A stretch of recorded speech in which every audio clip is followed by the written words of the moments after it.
سلام، شب شما بخیر. به دیروز امروز فردا خیلی خوش آمدید. در خدمت دو بزرگوار از عرصه دانشگاه و حوزه چهره‌های شناخته شده هستند که هستیم. خوش آمدید آقای دکتر. پس چرا اون صندلی خالیه اونجا؟ حجت الاسلام و المسلمین آقای پناهیان هم تشریف آوردن، دارن آماده میشن که داخل استودیو برن. ان شاءالله بحث رو باشون خواهیم داشت. مگه میخواد داخل رینگ تای بوکسینگ بشه که آماده شدنش اینقدر طول میکشه؟ 4 تا دونه حرف مفت میخواد بزنه دیگه، اینقدر آماده سازی نمیخواد که. ناکس از مصاحبه کردن فقط دیر کردنش رو یاد گرفته با قمپوز در کردنش. مرحوم اموی همیشه میفرمودن بزن بهادر، عرض میکردم بله، میفهموندن که مشنگه به رفیقش گفت میام دنبالت، چند تا بوق میزنم بی پایین بریم بگردیم. طرف گفت ماشین خریدی؟ گفت نه بوق خریدم.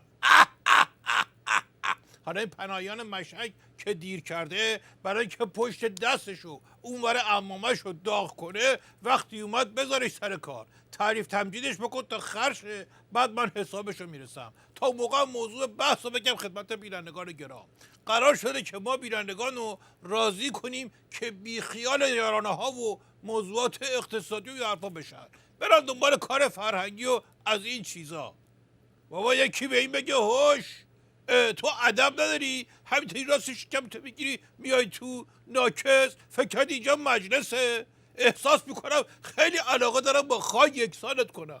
مشنگ مرحوم اموی همیشه میفرمودن بزن بهادر، عرض میکردم بله، میفرمودن فرق گاو با گوسفند چیه؟ گاو یه طمأنینه‌ای داره، وقتی میخواد از خیابون رد شه یه نگاهی میکنه، ولی گوسفند چی؟ هیچی، عین گاو کله‌شو میندازه پایین و رد میشه. برو ببینم چه کار میکنی سر اون قرار مداری که داشتی. حالا من از شما سوال دیگری داشتم، شاید سوال خیلی از مردم هم باشه. از منظر آقای پناهیان که یک چهره دوست داشتنی حوزه و دانشگاه است و کسی که خیلی از مردم لذت میبرن پای منبرشون میشینه، مهمترین یا به نظر شما معظمترین معضل فرهنگی که الان ما باش مواجهیم چه هست؟ بسم الله الرحمن الرحیم. الان داشتم توی جلسه صحبت میکردم با جوانها، گفتم یکی از مسئولین مملکتی به من گفتن که پسر من خیلی جذب جلسات شما شده، خواهش میکنم تحویلش بگیر.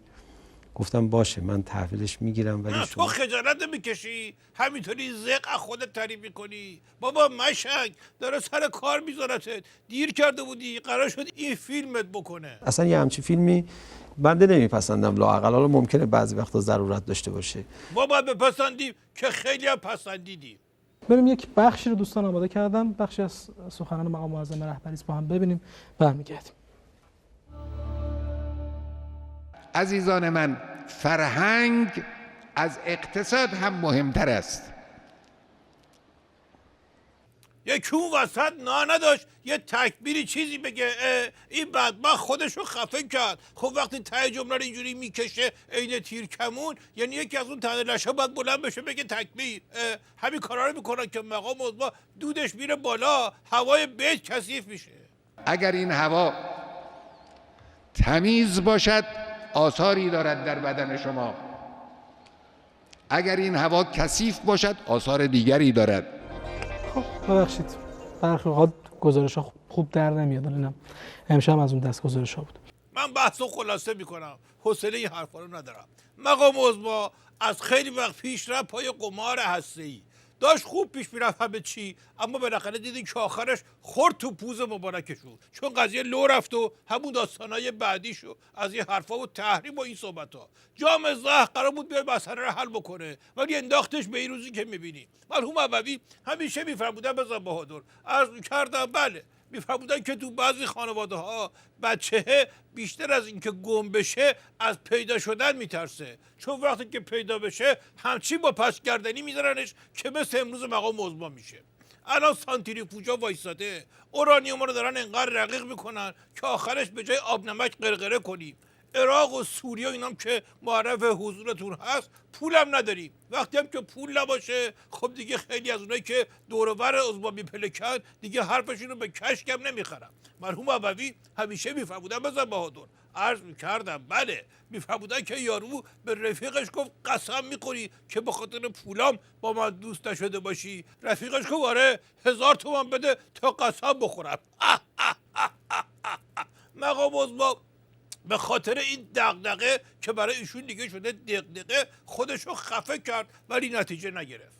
اگر امسال به نام فرهنگ نامگذاری شد به خاطر یک دغدغه قدیمی است که هم حضرت امام داشتن هم مقام معظم رهبری. آره یکی از معضلات بزرگ امروز جامعه ما که موجب شده مقام معظم رهبری سال فرهنگ با عزم ملی اون رو اعلام بکنن، یکی از ریشه هاش اینه که در مقدمات خیلی بعیده‌ای فعلا هستیم، هنوز نزدیک نشده به نتیجه.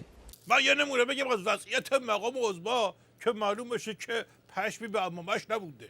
یه بار اومد قپی بیاد به هیئت مذاکره کننده گفت کلاغه برام خبر آورده که تو مذاکره زیادی منت غربی‌ها رو میکشین، فکر کرد ازش حساب میبرن. اونام برگشتن گفتن باشه ما منت زیادی میکشیم ولی شما چی میکشین که میتونی با پرنده ها صحبت بکنی؟ یارو گفت از هیچ کار بچگیم پشیمون نیستم جز اینکه آرزو داشتم که بزرگ بشم. مقام عظما از هیچ قسمت این مذاکرات ناراضی نیست جز اینکه تصمیم گرفته که مذاکره بکنه. اوی پناهیان یه کمی وضعیت مقام عظما بگو که بفهمن تو چه حال و روزی سیر میکنه. آقا اخیراً ورود به مسئله فرهنگ نداره، قدرت ارزیابی آثار فرهنگی اون احکام حقوقی رو نداره، یعنی اصلا قدرت مطالعه نداره. مردم وقتشون سرمایهشون صرف میشه برای مخالفت، برای مقاومت کردن و ما داریم به آخر لحظه هایی میرسیم که میشه این وضع رو تحمل کرد، در این تردیدی نیست. آره وضعیتش دل هر بیننده ای رو ریش میکنه اگه کباب نکنه. مرحوم عوضی همیشه میفرمودن بزن بهادر، عرض میکردم بله، میفرمودن که دزده رفت توی خونه دزدی، هرچی گشت دید هیچ چیز به درد بخوری پیدا نمیشه. آخرش صاحب خونه رو بیدار کرد گفت من دارم دست خالی میرم ولی خداییش این زندگی نیست که تو داری بدبخت بیچاره. وضعیت اینجوریه میخوام بهت بگم، روز به روز دریغ از دیروز.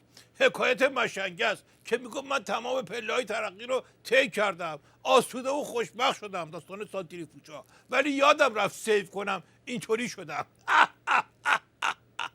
خیلی فرصت نداریم چون بعد از برنامه ما فوتبال هستش، ولی امیدوارم مقدار چقدر طبیعی تای برنامه تو بستی مشنگ، هیچ هم نفهمید. مثلا یکی تو اهل فوتبالی، یکی همین حاجی پناهیان با عمامه آدیداسش در و تخته خوب به هم جور شدین، به هم میاین.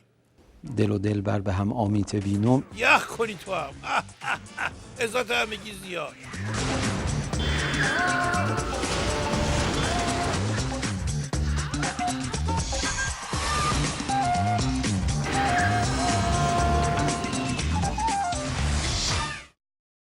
اگه